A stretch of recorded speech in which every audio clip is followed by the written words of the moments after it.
was a master of iron, but a prisoner of his own mornings.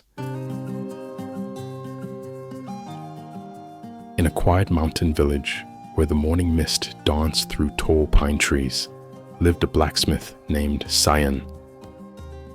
His hands shaped iron with precision, his craft admired by all. But despite his talent, one flaw held him back like a silent anchor. He could never wake up early. Every sunrise brought the same battle. His alarm screamed, the room lit with golden light, but Sayan stayed in bed, clutching warmth like a shield. Just a few more minutes, he muttered daily, eyes shut, dreams louder than discipline. And every day, those minutes became hours. Orders piled up, clients complained. The village council stopped inviting him to meetings. Still, he shrugged it off. "I'm a night owl," he'd joke. The morning's overrated. But deep down, he knew his words were a mask. He was missing something.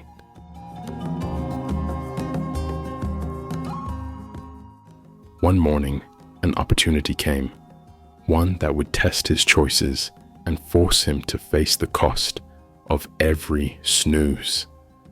That week, the village elders gathered to plan the harvest festival, the biggest event of the year. They needed someone to forge a grand iron gate for the temple entrance, a centerpiece that would welcome hundreds. Without hesitation, they chose Sayan. His work was unmatched. A messenger knocked on his door at dawn with the good news, but no one answered. Sayan was still asleep. Hours passed. The council waited. Frustrated, they gave the job to another smith, not as skilled, but always punctual. By the time Sayan woke and heard what happened, it was too late. The job was gone.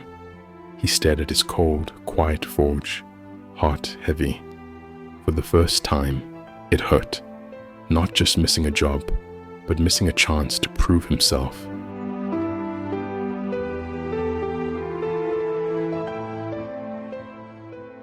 When it truly mattered. That evening, as the sky dimmed and the village lit lanterns in preparation, Sayan walked slowly to his grandfather's home.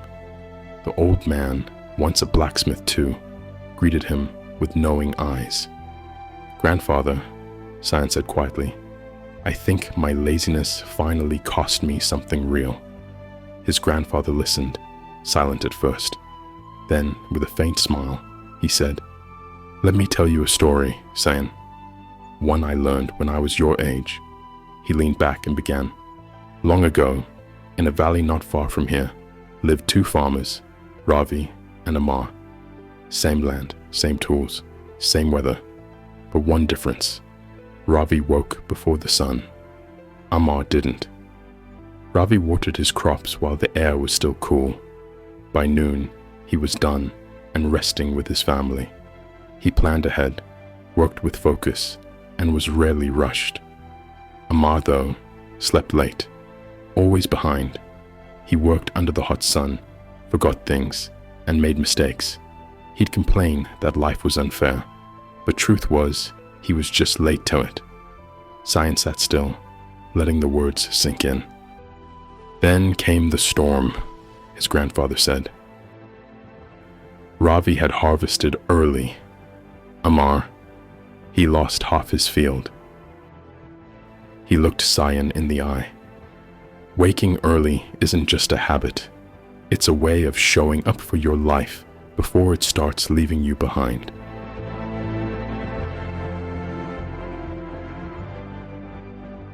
That night, Sayan couldn't sleep. His grandfather's words echoed in his head. Show up before life starts leaving you behind. He looked around his workshop. Unfinished pieces, dust on the anvil, cold metal that once carried fire. He had talent, but what was talent without time? He set his alarm for 5:30 a.m., placed it far from his bed, and wrote one sentence on a scrap of parchment. You won't miss another sunrise. The alarm rang. He reached, then paused. This was the moment. He stood up, slowly, groggily, but he did it. He washed his face, opened his window. The air was crisp, quiet, alive. For the first time in years, he saw the village before it woke.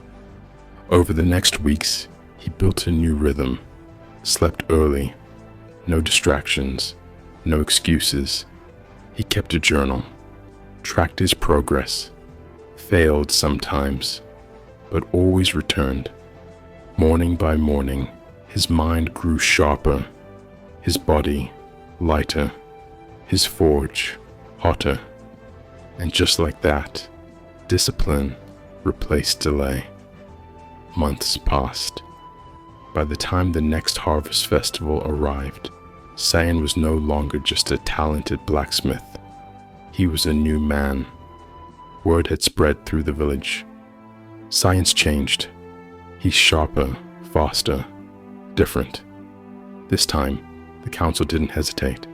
They came straight to him, asking for the temple gate. Not only did he accept, he finished it days early. The design? More elegant, more powerful than anyone expected. Iron vines curled like real ones, every detail etched with purpose. The villagers watched as it was installed. Even the elders, once skeptical, stood in awe. And in the front row, arms crossed, eyes proud, his grandfather. That evening, Sayan sat beside the fire and said, "Waking up early didn't just give me time, it gave me back control. I no longer chase the day, I meet it head on." His grandfather smiled, eyes glinting in the firelight. "The sun waits for no one," he said, "but it always rises for those ready to meet it." From that day on, Sayan's story was told as more than a tale about a blacksmith.